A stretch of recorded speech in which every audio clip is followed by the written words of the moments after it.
What's up? You know what it be. Back with it.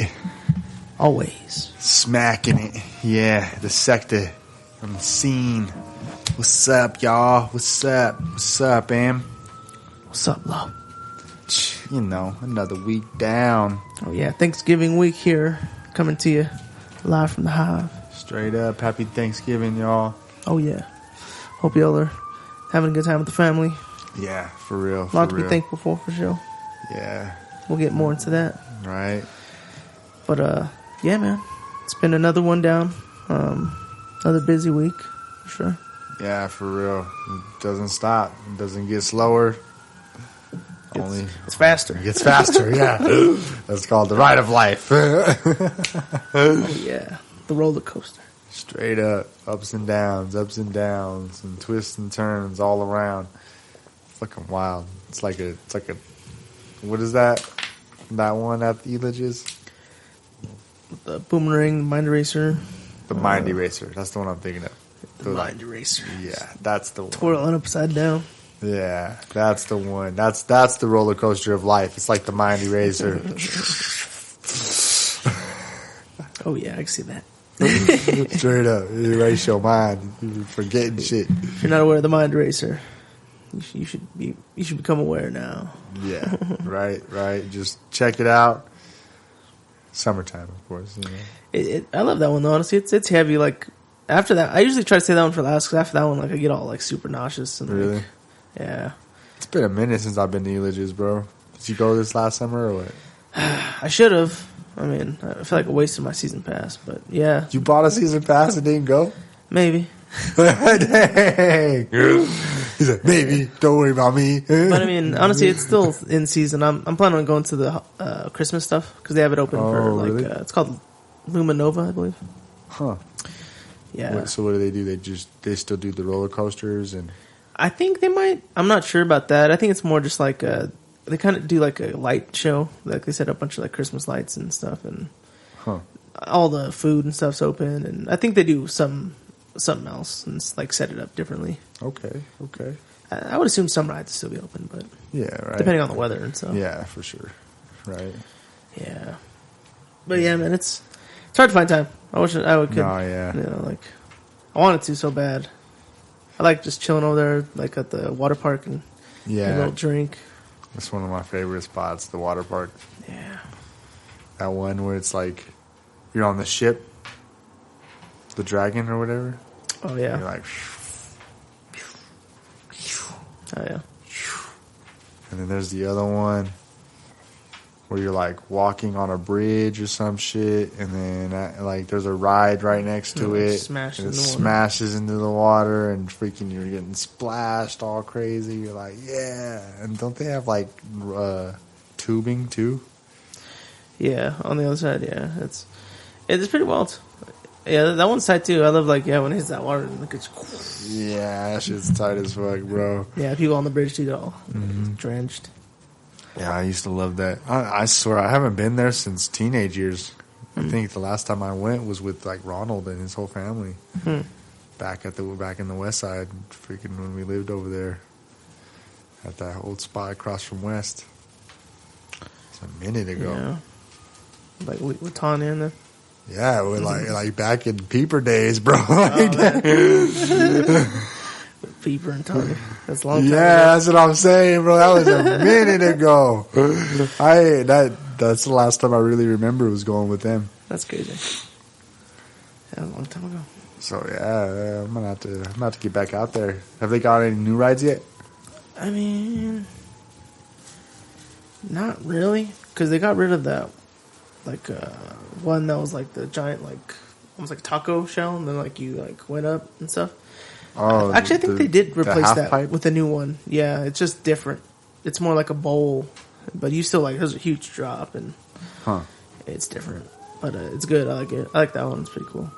I gotta get back into that. I think I'll handle it better now. When I was younger, I was like, I didn't like the rush you get from it. I didn't. Yeah, from that drop. Yeah, you can't breathe. I remember when I first got on the Tower of Doom, I was like, I couldn't breathe. I was freaking out, bro. gone off. I threw up. I was like, oh.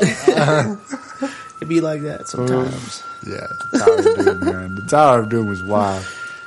Fucking sirens. Oh, yeah. The purge is going on again. No. That's why we're inside. Yeah. They say when they purge, you got to stay in your house unless you want to purge. Yeah, man. Well, I mean, I guess over here, too, there's a fire station right there. Yeah.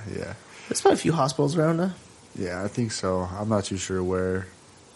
But, yeah, there's the fire station right there. It was funny how I'm all walking my dog. And they're over there playing some type of freaking game. The whole squad. Yeah, they're all out there. They got this, one of those little, a wall ball. It's like a rubber ball. Wall ball? Rubber ball. Yeah, so they all have one of those. They got a fucking trampoline in the middle, and they're playing this weird game I've never seen people play before. I think I've seen it before, but yeah, they're bouncing off it. They're bouncing off the trampoline and hitting it back and passing it to each other, and I'm like, what the fuck are they doing? I was like, shit, that's what's up. Heck yeah. That's cool. They're going hard. They were getting it, bro. I was like, oh, yeah. I don't know what game that is, but they're definitely getting down over there. I was like, dang, that's kind of cool. They're over here in the neighborhood, just kicking it, playing games, and at least they can have a good time. I'm sure firefighting is a tough fucking job, bro. Like, I remember, I guess one question I wanted to ask you. This is one thing that's going across social media and Facebook and everything. If you were to have taken on the career that you wanted to when you were a kid, what would you be today? Like when you say kid, like how old are you talking? So how when you're a kid, they ask you, what do you want to be when you grow up? You know what I'm saying? And when I was in kindergarten, they asked me to draw a picture of who I wanted to be, or the job that I wanted to be. So, super young, Most people don't end up becoming that, whatever they wanted to be when they were super young, when they get older. I didn't. I'm trying to remember because in kindergarten we had a little thing. And yeah, I'm trying to remember what it was I said. I think it was a dojo master. What? Yeah, because at the time I was in tight karate. As fuck. And I was in karate and stuff at the time, and I don't know. It was something I thought about because I was doing karate and stuff. But yeah, that's dope. I'd never thought about that before. But mine was a firefighter. I wanted to be a firefighter. So it was funny because my mom actually always remembered it. So she put me in this firefighter training thing for it was a day. Yeah. You go to the firehouse and they show you around, and then they put you through a little bit of the training that they go through. Yeah. So we had to carry a hose, carry your freaking fake dummy body. I was in I think I was in 5th grade. I'm pretty sure Ronald did it with me too. Yeah, it was a 1-day thing. We went there, we put out a fire and everything. They have a makeshift house that they light on fire, and you gotta put it out. It's freaking dope, bro. Honestly, that's cool. I was like, I've been thinking about it to this day. I was like, man, that would have been cool if I became a firefighter. That would have been. Everybody loves firefighters. Yeah, that'd be cool, man. Yeah, one of my friends, Malachi, he's a firefighter. Oh, shit. And then, remember LaFonso? Oh, yeah, that's right, yeah. I remember him. Yeah, shout out to those guys. Yeah, straight up. They're out there really protecting and serving. Beating the shit out of fires. Yeah, knocking it out. Knock him out the box, Rick. Knock him out the box, Rick. You know what that's from? No, what's that from? You don't know what that's from? Slick Rick. Huh. It's one of his songs. I'm pretty sure it's interesting. I'm pretty sure it was Children's Story. I probably have to hear it. At the end of the song, he's like, Knock him out the box, Rick. Knock him out the box, Rick. So, classic. We'll take the shot and shit. But take the shot and carry it. Leadership, huh? Yeah. So, one thing I definitely wanted to talk about is the importance of leadership and teamwork, and in all facets of life. I think it's really important to have a sense of these things, because without it, you can't really go too far. Without either one, like you can't just have one person just calling the shots. Like leadership is definitely a team effort in my eyes, because you got to understand your team in order to lead them correctly. So if you're not doing that and you're just telling people what to do, you're pretty much just a dictator. You feel me? This is how I see it. So I've had a couple different leadership roles. I like my brothers have actually always my older brother Joey. He'd always tell me, he's like, "You're a leader, bro. You're a leader. Remember that." I'm all growing up, and I'm like, whatever that means. All lost. I don't even know what he's talking about, really. He's like, "We're leaders, bro." And I was like, all right. And I would actually not really take leadership roles for a long time. I like to just kind of be in the background and stuff like that. But it came to a point to where I started to have to lead a little more and take a little more initiative in certain areas of my life. My work was probably one of the first places I had to take that leadership role, like a real serious leadership role, where I, would push the team a little bit into a certain direction, so we can work better together. Or even though like I started at King's, but I wasn't manager or nothing, but I did take a leadership role and help bring the team together, and would act as like a mediator between people a lot of the times, and encouraging us to work as a team, because not very many people were doing it. When the managers weren't there, nobody was really like, hey, rounding people up. So like if the managers weren't there, I'd be like that person to be like, all right, guys, I'm going to do this. Let's all work out what we're going to do, different areas, help each other if we need to. But my big thing was, I feel like we can get more done the farther we could spread out. So we would come together, have a game plan, and pick different areas of work and go take care of our own areas. And if we absolutely needed each other's help, we'd come help or whatever. But we didn't always. We were all very capable. So we ended up building a pretty good team there. It ended up falling apart at the end, but we had a solid team for a long while. At least a good year and a half, 2 years. It was a strong team we built, and that was really good. That helped inspire my leadership. And then also at my school, it's a big thing there to lead and to learn how to lead. So you could have just started learning Tai Chi, but you'll lead the class still, even when you just start sometimes, because he wants people to get used to that. My teacher always says the best way to learn is to lead. So when you have to put yourself out there and lead, then it really challenges what you know.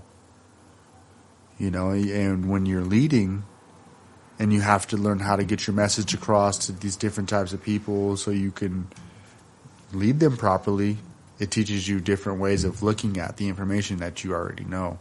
And you learn to use it in all these different, these different varieties of ways, because everyone's their own. Everybody's different. So you got to accommodate to each individual, and it gives you a little bit more of a nuance into your into your like instructing, your leadership. So yeah, we're a team of leaders. That's like a concept that, you know, has been developing there at the school for quite some time. And I carry that with me through my day-to-day life, you know, is to teach, you know, to lead, but also have others lead too. Lead themselves, lead me sometimes, because we don't know it all, you know. And if we're all on that wavelength of leadership together, I think the team ends up being a little bit stronger. You know what I'm saying? Because we're all participating. And people, when they are invested and are able to put themselves into something, they try a little harder, especially when they get comfortable doing it. You know? So that's why he'll put us out there, like in front of everybody, and give the spotlight on whoever to help bring out that leadership role in the individuals. And like I said, it teaches you a lot. It really does. So that's a huge thing for me. And also teamwork. You know, teamwork is vital. You can't, if you're going to be a leader, you're nothing without your team. So, and like I was saying earlier, a leader, I'm reading this book right now. It's called The 21 Indispensable Qualities of a Leader. Oh, of leadership. Excuse me. No. Of a leader. So, it talks about a leader is somebody who is able to get their message across and get people to act. You know, it's not just somebody who just tells people what to do or something like that. You know, you're able to encourage others, build them up so they can help carry out the cause or the purpose of the activities, whatever you're going for. You know, at King Supers, it was getting the freaking produce out. You know, getting things set up for the customers, cleaning the back room, so at the end of the night everything's squared. So the next day in the morning, the team could come in, start up strong, and be in the mix. You know, and not have to worry about picking up after us or, you know, having to catch up a whole bunch. You know what I'm saying? It's already, a lot of it's taken care of. So you would, you know, work together and get that done. So whatever activity you got going on, a leader needs to be able to get people together and get them to act together as one body. At my school, that's a big thing for us. Is like where there's unity, there's strength. So we're stronger together. Everything's better together. So teamwork is vital in leadership. It says, there's a quote in there. It's like,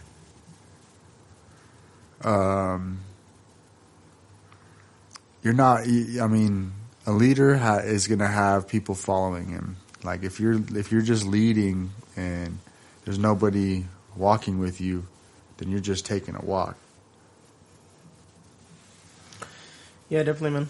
I mean, the point of leadership is sort of leading, right? I mean, if there's no one to lead, you know, then you're just leading yourself, which, I mean, yeah, you can do that, but then that's not leadership. You know, I mean, yeah, that's more of integrity, right? You know, holding yourself accountable and stuff. But yeah, leadership is, people under you and showing them or working with them to achieve a goal, you know, and like leading with them, you know, not necessarily from the front or from the back, you know. The front line leadership is instrumental, you know, because showing that you can do it and showing how it can be done, you know, really inspires and gets others to move. Exactly. And yeah, man, it's leadership it's a great, you know, tool because, yeah, teams, I saw it in the back room at work, but, you know, individuals don't win. Teams do, right? Yeah. You know, like it takes a group of people to come together to accomplish tremendous goals. And in the past, like, it's led to, you know, some great movements, great improvements. And, you know, it's a very important role. It's very necessary, man, you know, and it's interesting, you know. So, like you said, you could lead yourself, but leadership is different, you know. Leadership is leading the ship, which would be like a craft.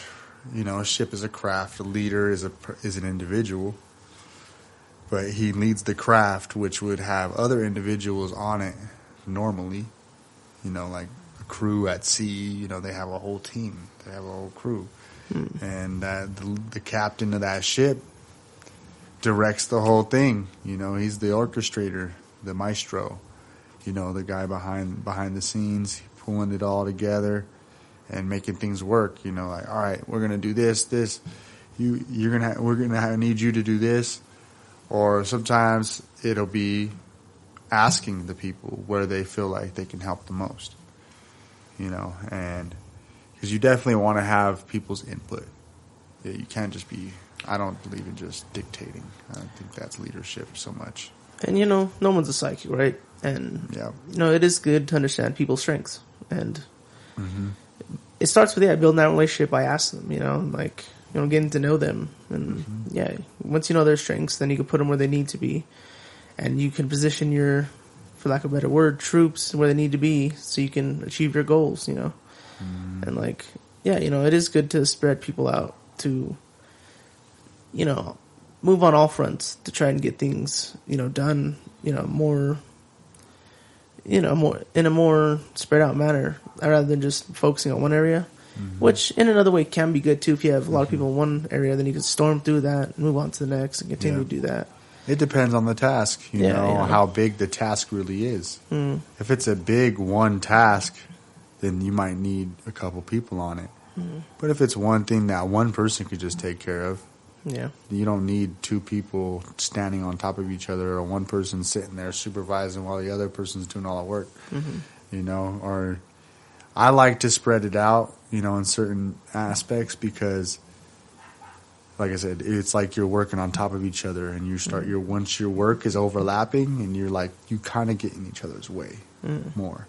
And like, it's cool if you're just lollygagging, I guess, but sometimes it's not productive, you know, to sit there and be in each other's space as much when it's a one person task, you know. You don't need, like when I was doing bananas at freaking King's, I didn't always like to have someone helping me because I was like, I could do this by myself. You know, I don't like it was more productive for somebody else to go do the apple table while I take care of these bananas, you know, because you're just going to get in my way. Like, I'm going to be moving like this, you know, especially if you guys aren't, sometimes you don't mesh well with certain people. So when I'm moving like this, that person's moving at me like that, and they're just in my way, and we're like crashing into each other or something. Like, so that's what I mean by the work, like overlapping each other. Yeah. You know, so you got to have a good scope of things, which is something I'm starting to learn now. And once you have the scope of things, then you can delegate properly, you know, with your roles and stuff like that. And you learn people's strengths, you know, where people stand the strongest, and then, you know, whatever you're able to come out of that with, hopefully it's the best work you can get, you know. So it takes some time though, because you gotta know your people, know your crew, and that takes time, you know, to get to know people and stuff like that. And then once you really get it down, it just flows. It's just like water. Definitely. Yeah, man. It's a process. Once you get there, it's smooth sailing. Exactly. It's got to maintain. Maintain. Like Dizzy Wright said, you just got to maintain. Want to take the shot? Yeah, let's do it up. take a shot.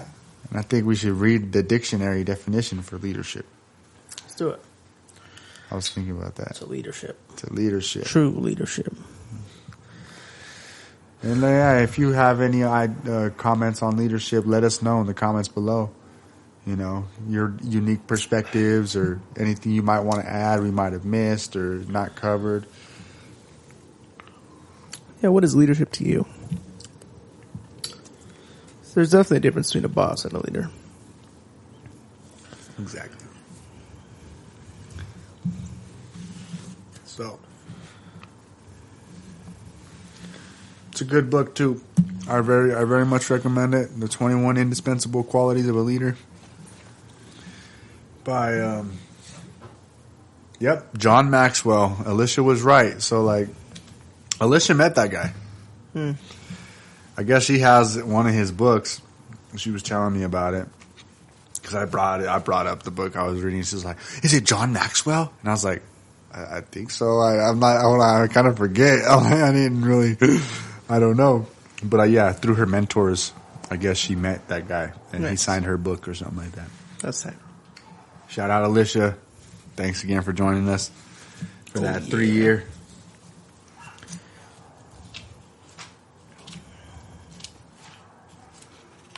All right. Leadership. Leadership.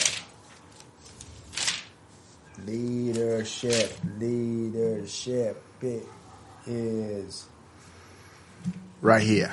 All right. So we got leadership. It says there is 4 different definitions. So hold on.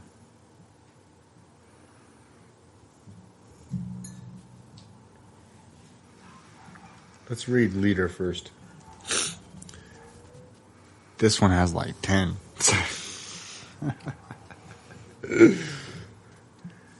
Something that leads. That's the first definition. This is an interesting one. A primary or terminal shoot of a plant.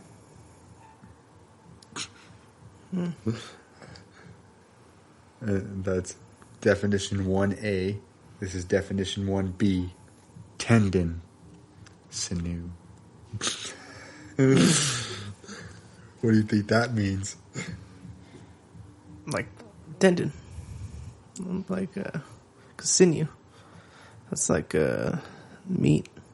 Okay. Like your, body parts. Okay. But it's interesting. The leader. I know, right? I'm like, okay, interesting. I'm pretty sure that's what that is. Yeah, I think so. But it's weird, yeah. Now, C is dots or hyphens used to lead the eye horizontally. Ellipsis.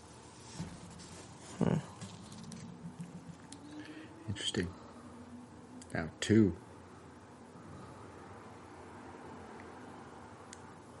Chiefly Brit. Is this what's a semicolon? What's the other one from a semicolon? With just the 2 dots. Just a colon. Nah, there's a... You see how it has the 2 dots? Yeah, just like that, right? It has like 2 dots like that. That's just called a colon? I thought it was. Maybe. I'm not too sure. I'm pretty sure it's colon, yeah, because... Yeah, I'm pretty sure. All right, colon, a newspaper editorial. This is interesting. E1. Something for guiding fish into a trap. A leader. A leader. Leader is also some pop, Pepsi. A measurement. It's like it's a little different. Yeah. It's like, all right. Number 2. A short length of material for attaching the end of a fishing line to a lure or hook. Okay, I kind of understand that. Huh. And then it's 2F. Lost leader. Some of these, I'm not making sense of. And G is something that ranks first. That makes sense. H. A blank section at the beginning or end of a reel or film or recorded tape. I guess this is 2 now. This is the second definition. A person who leads. And 2A is a guide or conductor. That makes sense. 2B1. A person who directs a military force or unit. 2B2. A person who has commanding authority or influence. So that's essentially what we're discussing here. Is the influence and the command. And in essence, a leader is a boss. Mm-hmm. But yeah, I think you should.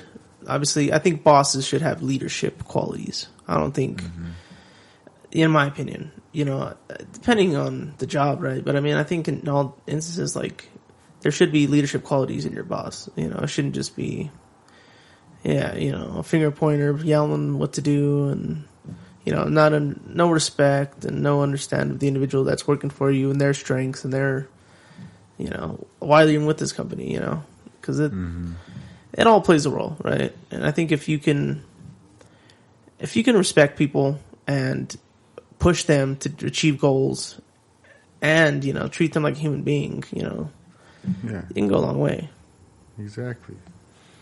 And one thing I want to add is I've always found it the best or like easiest to be led by somebody that doesn't just, have you do the work. They're not afraid to do the work themselves, So they lead by example, in a sense, to where if the job's not getting done right, they got to do it themselves sometimes, And I feel like those type of people tend to make the best leaders, That's how it has to be. Exactly. All right. The principal officer of a British political party. A party member chosen to manage party activities in a legislative body. Such a party member presiding over the whole legislative body when the party constitutes a majority. Okay. Now we're into D. Conductor. Number 2, D2. 2D2. A first or principal performer of a group. Okay. Third definition.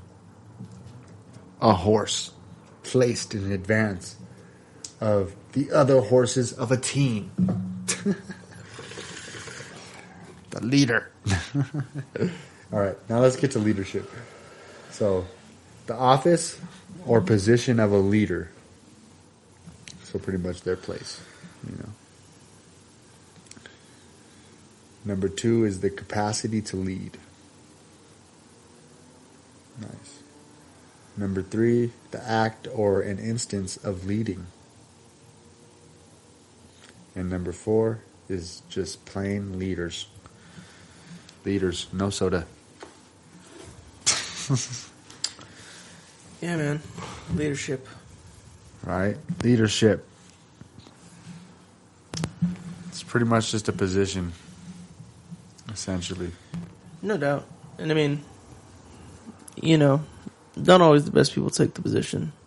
And that's what's sad. That's part of it too, right? Is knowing when you should step up and when you should, assert yourself and say something. Because, sometimes, Sometimes you gotta just step back, and let people do their thing. Exactly. Sometimes it's the opposite, Yeah. Sometimes it's good to let other people take the leadership and, try their, their understanding of it. Yeah, you gotta let people figure it out, sometimes. And then if you absolutely have to, just be like, show them. Don't be a dick about it. You know, like, be considerate. Unless they're, you know, sometimes you do have to be assertive, you know, in certain circumstances. So you have to be able to discern based on individual situations and things of that nature to be able to know how you need to be in this moment to be able to lead properly. Because everybody is different. You know, some people listen differently, learn differently. And that's just the way it is. You know, nobody's the exact same. Definitely, man. You definitely need to kiss anybody's ass. But you definitely got to be able to meet people where they're at sometimes, you know, because not everyone's on the same level, really. You know, that's just a fact. Facts. You know. Facts. Yeah, sometimes you got to be able to step beside your own, you know, biases and things you think you know, and be able to just be like, hey, what's going on? You know, like, can you explain that to me? You know, because sometimes you just, you know, you don't know where people come from. You know, you don't know what they're going through. You don't know this and that and the other. And obviously it's hard, right? Because in a leadership position, most of the time, it is work-based, right? And it is production-based, and it is, you know, you need results, right? And a lot of times it can be, you know, that the human element falls underneath the results, which shouldn't be, you know, because, you know, it's hard, man. You know, day in and day out, you get caught in the cycle. You're, you know, trying to make it through the day, you're trying to get this done, trying to get done, move on to that next project. And, you know, sometimes you get caught in the motions, you know, but it is something to keep in mind that, you know, these are people, you know, they have lives, they go through things, they're, you know, they have mom, dad, sisters, cousins, brothers, sisters, same thing. And not everybody's performance is going to be the same every day. Yeah. You know, some people, like you said, they're going through some stuff, so maybe you got to give people the benefit of the doubt sometimes. You know, give them some grace and give them some space. Because you just never know, man. People don't talk a lot. You know, it's not like everybody's trying to broadcast their personal shit on a daily basis, you know, telling everybody like, oh, I just lost my mom, or you know what I'm saying? Like, yeah, it's not something people really want to talk about all the time. You know, so deep personal stuff that's going on in their life outside work. Like, especially with me, you know, my thing was like when I go to work, it was like an escape in a sense. You know, it helps me take my mind off shit. Like, I enjoy work. You know, I enjoy working, doing stuff with myself and being productive. Telling this dog to shut up.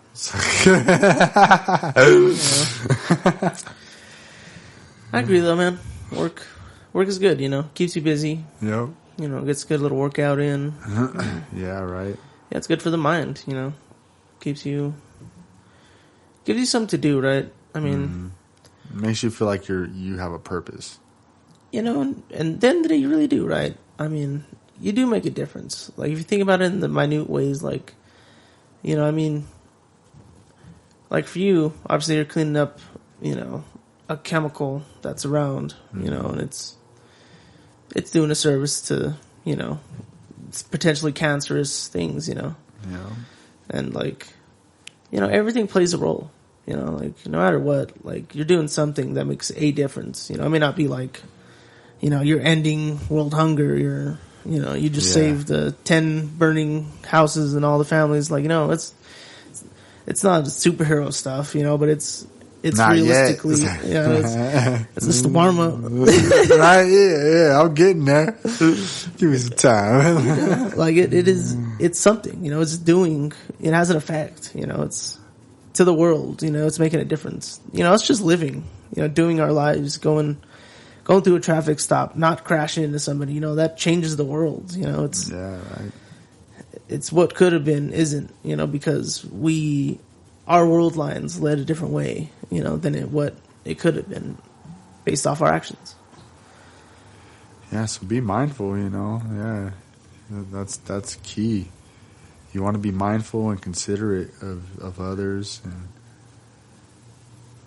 do your best to help where you can, from where you're at. If you're at the freaking grocery store or whatever, like, don't half-ass, you know what I'm saying? Like, put your all into that shit. Even if it is just stocking bananas, like when I was stocking bananas, bro, I fucking did the damn thing. I tell you that, like I stocked them bananas. Motherfuckers used to be like, damn, you stocked those bananas really well. Excuse me, I call people motherfuckers, but I got that Samuel Jackson. Well, hey man, people need their bananas, Straight up, or when I was working at Jimmy John's, when I would, most of the time I would just wrap sandwiches. Yeah, I wrap them fucking sandwiches, 4 motions. Like, bro, I'm telling you, 30-second sandwiches, bro. We have that shit out. Like, from the homeboy who was like the best at spreading mayo on the bread to the person who was the best at putting meat on the sandwich. Like, to me, the best rapper in the freaking house. Like, on both levels. It's like 4 motions, bro. Boom. You'd have the sticker at the end already, so it was just sealed. Boom. Like that shit, like Jimmy John's had their own method. They called it the Jimmy way. The Jimmy way. Yeah, there's only one way. The Jimmy way at Jimmy John's. Like, so they have a line essentially to make the sandwich? Yeah. That's so they would actually run 2 lines, but in order to be on the front line, you would have to be really good. So I ended up being on the front line, and I was the rapper. I rapped the sandwiches. You be getting that many orders, yeah? The what? You be getting that many orders? Bro. Constantly? Bro, let me tell you. At Jimmy John's, especially the one I worked at, I'm pretty sure they were like the best one in Colorado. They had like the highest sales and shit like that. So we got a lot of orders. A lot of people coming into the shop at like mostly lunchtime, you know what I'm saying? But it would be intense sometimes, just constant. It'd be like at least 30 minutes straight. You just sandwich making, bro. Just people nonstop coming in and out, in and out, in and out. 30-second sandwiches, bro. It'd be, you'd have 2 lines sometimes. Tripping balls. I was tripping balls, straight up, bro. I would be. But I've come to the conclusion on why I was able to do such. Yeah, why is that? I was able to do such because I didn't have a car. I didn't have to drive. So I would take the train or the bus all the time, and I'd be walking, so it wasn't like I was going to hurt anybody. I was just in my own little world, like entirely just freaking just flying, going to work, just fucking making sandwiches, wrapping them. I've tripped acid. I've tripped shrooms. I'm pretty sure that was when I tripped ecstasy and acid together at once one time. And I felt like I was Super Saiyan or some shit, bro. At work, yeah. At work, I know. Before I left to work, because I took it before, and then I'd go hop on the bus or whatever and get down there. But when I did that, when I took the acid and ecstasy, bro, I felt like superhuman. Yeah. It was insane. I never felt nothing like it. I was like, bro, I still, I've tripped a lot since then. I haven't felt nothing like that. That shit was intense, bro. But I felt like I could, my synapses, my operations, bro, everything was just the most on point it ever had been. I couldn't believe it. I was shocked.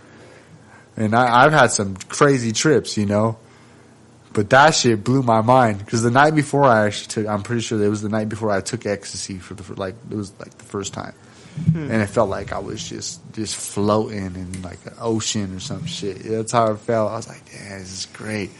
So the next day I take ecstasy and then I take acid on top of that. And I felt superhuman. I was like,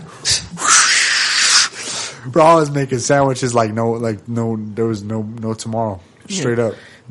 You gotta get your sandwiches now. The Jimmy way. Slice of meat. I was like top. And I swear my manager was getting jealous because I was freaking starting to learn how to slice better than him. He's like, no, you got to do it this way.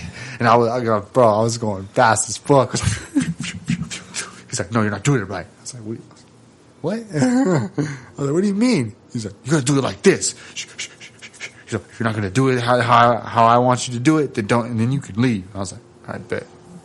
All right, I'm out. I'm out. Peace. And I left. Never came back. That's how that Jimmy story ended. I loved working at Jimmy John's though. You know, it was kind of stressful, unnecessarily stressful, because especially at the store I worked at, they didn't accept nothing less than the best, bro. Like for real. It was cutthroat there. Super cutthroat. For a fucking fast food restaurant, for it to be like that, bro, this fool would fire people like nothing. He's like, yeah, I can't, you're too slow. I can't do this with you. This is not going to work. You know, like, and especially if you weren't showing, if you didn't show up or you were late 3 times at least, at most, you're gone. You're gone. Straight up. I was like, damn, man. He was strict as fuck. He was. He was a good manager though. He really was. It was just that one little instance, you know, and I didn't like it. I didn't appreciate it. So I left, which is kind of immature on my part, honestly. I could have came back, you know. I didn't have to do all that. I could have put in my 2 weeks and been grown up about it, you know, and then left 2 weeks later if I really didn't want to work. But my pride, bro, you know. You live, you learn, you know. Exactly. Like even the company I'm working for right now, you know, Region 8, I actually worked for them a while back already, and I did kind of the same shit to them because I felt some type of way, and I just left midday in the middle of a big job in the Springs. Fucking took a Uber back all the way to Denver for fucking $100, and just because I felt some type of way, you know. And I talked to the boss about it. I was like, yeah, man, that was pretty immature of me, honestly. I could have had, like I said, just like Jimmy John's, I could have at least put my 2 weeks in. You feel me? That's the mature way to go about it. Like, at least put your 2 weeks in, unless they're really just out of line. I don't know. I don't think I've dealt with a situation that was out of line enough for me to just completely quit the way I did at Jimmy John's and Region 8 the first time. So when I got brought back to Region 8, I was like kind of surprised. I was like, damn. I was like, I could come back. I was like, I didn't think that was gonna happen, bro, honestly. But when my dad was talking to me about it before, because he was talking about bringing me back already before I got fired, and I was like, you know, I actually think that would be cool, you know. And me and him talked about it deeply too, you know. And he's like, yeah, you were pretty young back then, you know. I realized, so I think we could give you another shot. And the big boss said the same shit. He's like, yeah, man, we get it, man. Live, you learn. We've learned a lot too, so let's make money together. He didn't really make like a huge freaking comment on it, you know. I'm sure he probably did appreciate me because I apologized. I was like, yeah, I'm sorry, man. You know, I realized that's not the way to really to act. He's like, yeah, you live and learn, you know. He just brushed it off like it was nothing, and then he's like, let's make money together. I was like, dang. And we shook hands. I was like, yeah. Boom. I was like, that's really cool. So, yeah, I really wanted to tell him thank you because I definitely needed the job at the time, especially after I got fired. I was like, fuck. I didn't know what I was going to do, bro. I was like, fuck. And then when I talked to my dad about getting on there again, he was like, yeah, that wasn't going to be till later, though. So when he told me it wasn't going to be till later, I was like, fuck. What am I going to do? You know, I thought I was gonna lose my place. I thought a whole bunch of crazy shit was gonna happen. You know, I was preparing myself for the fucking absolute worst. Straight up, bro. I was. So that we can start there now. That is one thing I'm really grateful. I'm grateful for my job. Yes. What are you grateful for, Lo? I'm grateful for my job. You know, I'm grateful to have a strong circle of people that really support me. You know, my dad included. He really helped me in that situation. When I got fired from Kings, bro, it was fucked because in the sense of that, I was coming up. I just finished paying off my rims. And then I was like, yeah, all right. Life's going up, man. You know, I was feeling good. And then I fucking got fired, bro. Blew my mind. I was like, fuck. Just when everything was getting good. You know, I was pretty upset. But I held my composure pretty well. I gotta, especially considering the times that I freaking have blown up super bad in the past or let things break me down. So I'm grateful, you know, that job came in the time that I absolutely needed it, and it's helped me a lot. That, you know, I've been learning a lot. I'm supervisor now, so I'm also in a leadership role there. I'm grateful for that because, yeah, I'm at a stage in my life where I need to learn. You know, I need to learn the lessons now. I don't want to be spending my life learning the same shit that life's been trying to tell me for however the fuck long. You know, so I'm grateful to be where I'm at in my life, be able to learn, and to even have the motivation to learn. You know, and a whole slew of things. I'm grateful for my place. I'm grateful for my animals. I'm grateful for my people. Grateful for this podcast. We've learned a lot on this podcast. I'm grateful for Tai Chi and martial arts. I'm grateful to be alive. And I'm grateful to even feel like that. Because at one point I didn't. You know? Yeah. What about you, bro? Your turn. You gotta tell us what you're grateful for. Ba ba ba. Ditto, he said. I mean, you know, man, I'm grateful for my family. You know, my grandfather, my mother, my brother, my wife, Mariah. You know. That's what's up. You proposed? Not yet, but all the people. He's like, bro, common law. You know we're married pretty much. She's my wife. Heck yeah, man. It's good to have, you know, people that care around me. You know, like. Yeah, bro, I got you. And it's important. Where there's just a talk or we gotta go whoop some ass, I don't give a fuck, bro. You know I'm there. Yeah, bro. You know, yeah, the podcast, it's been great to like, yeah, have this outlet, you know, where we can just chill and talk and speak on, you know, our thoughts on certain opinions and, you know, things like that. Yeah, yeah, man. It's my position right now, you know, it could be worse, right? You know, it could always be worse. And I'm just glad to have a job, glad to be able to make money and support myself and my dog and my girl and, you know, just enjoy life. Scooby. Yeah, you know, like he's living a good life. Yeah, I bet. He's living every dog's dream right now in the freaking shelters. Oh, shit. Yeah. I always tell my dog that. I'm always like, you got a good life. All right, there's dogs in the shelter. They don't get to come out the kennel. Hey, they be stuck in there. You better be thankful, little guy. Whining and shit. Shit, yeah, man. So, yeah, man. I'm thankful for all that good stuff and just see how to be alive, man. And to not be in a kennel myself. Right? Yeah, me too, man. I was on a rough path there for a while, you know. I knew I had intentions to shape up, you know, getting older. So I was working on being just low key, just sticking to myself and stuff at a young age already. But the way it looks in my family, I was destined to fail. I was destined to be in jail or dead, straight up.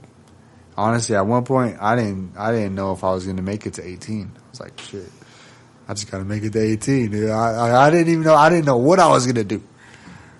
But I'm grateful to have made it there and beyond. I'm 26 years old. And I'm like, damn, man, I keep showing up. I'm like, oh, this is crazy to me. And like once I got my place, that shit was like a dream come true. That's all I ever wanted. Like, a lot of people want fame, fortune, or all this crazy shit. All I ever wanted was to have my own space. So once I got my own space, I remember the first day, literally, I sat on my couch before I had this couch. I didn't have shit. And I had a lot, honestly. Like, my mom hooked me up with some stuff. My grandma hooked me up with some stuff. So I was set, bro. Like, especially considering from where I came from, where I literally had nothing at one point. I remember when I ran away from home, I had nothing but the shirt and the one outfit I was wearing, bro. Literally. Came up from that. Then, next thing you know, I'm freaking 20-something years old. I got my own place. I'm sitting on my couch, and I'm like, I fucking made it. And I couldn't help but feel this, like, overwhelming sense of just appreciation just for my life and for where I was at, at that moment in time specifically. Just like, dang, man. I'm sitting here in my own house, bro. I couldn't believe it. It was a mind fuck for me, bro. Like, that was like it was when I made it to 18, I was like, all right, yeah, let's go. But when I got my own place, I was like, damn, man, I fucking did it. Like, I don't know how it feels when people make it big for themselves or whatever the heck is making it for them. But that's how I felt. I felt like I made it. Because that's all I ever wanted. Like I said, when I was a kid, I just wanted to have my own space. Have my own place, have my own space. I wanted it sooner, like when I was 18. I remember I was talking about it and stuff like that. But I still got it. I was like 22, 23 when I moved in here. I think I was turning 23. It was in January. But, yeah, man, I was like, damn, I finally did it, bro.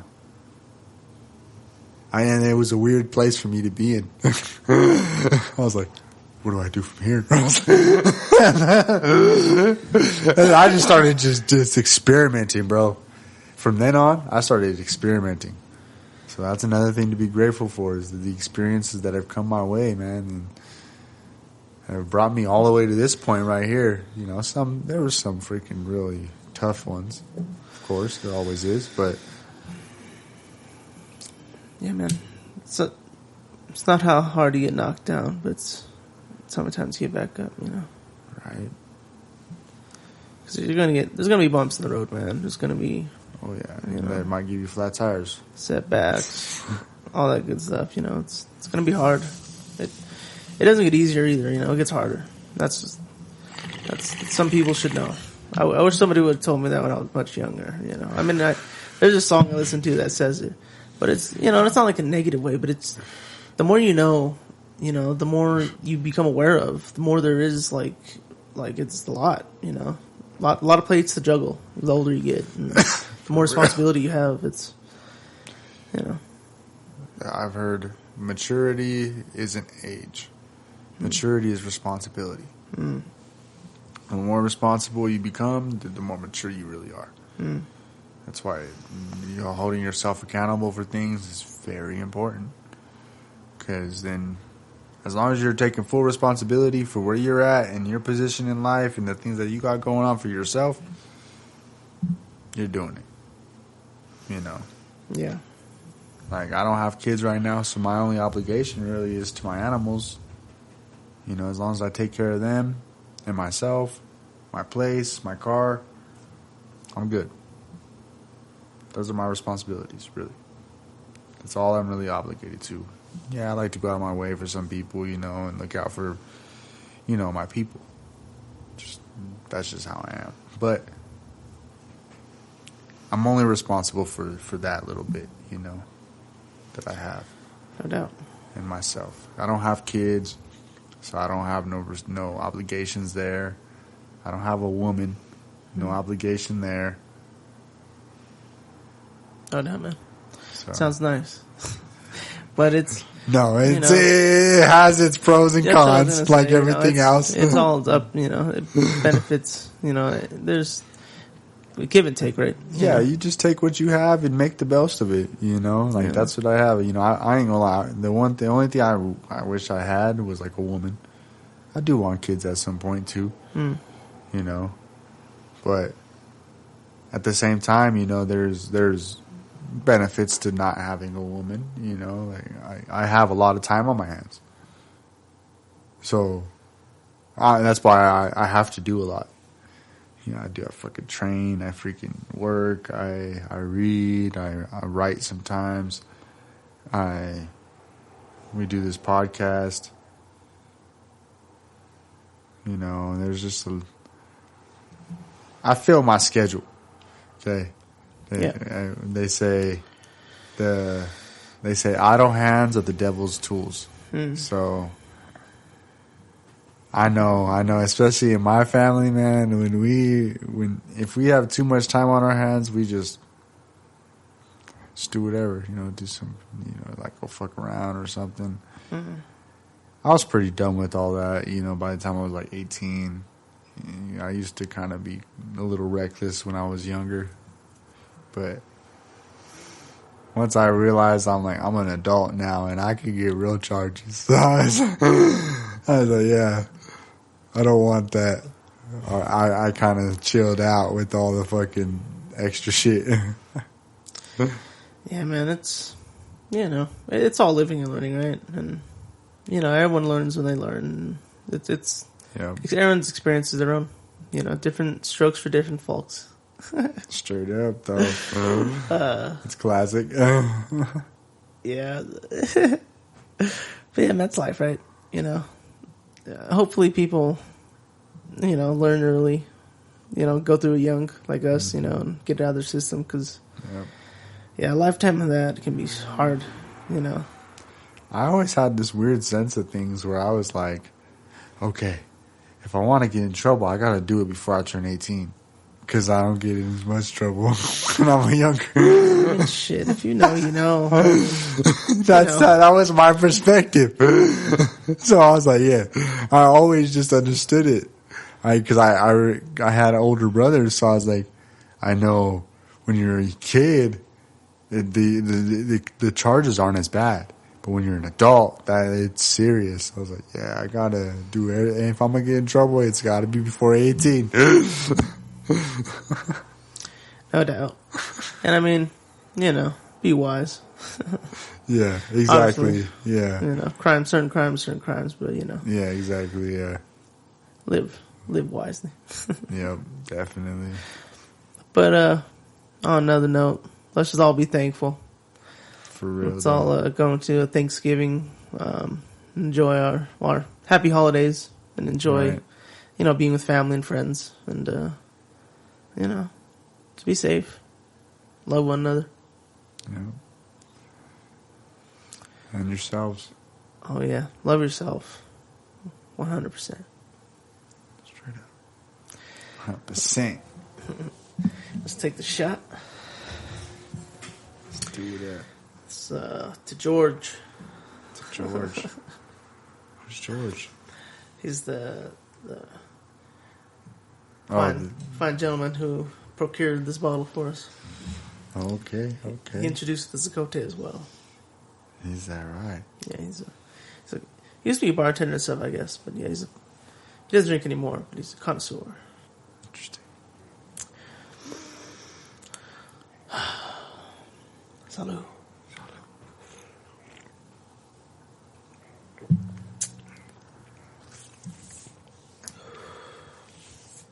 That was a tall one.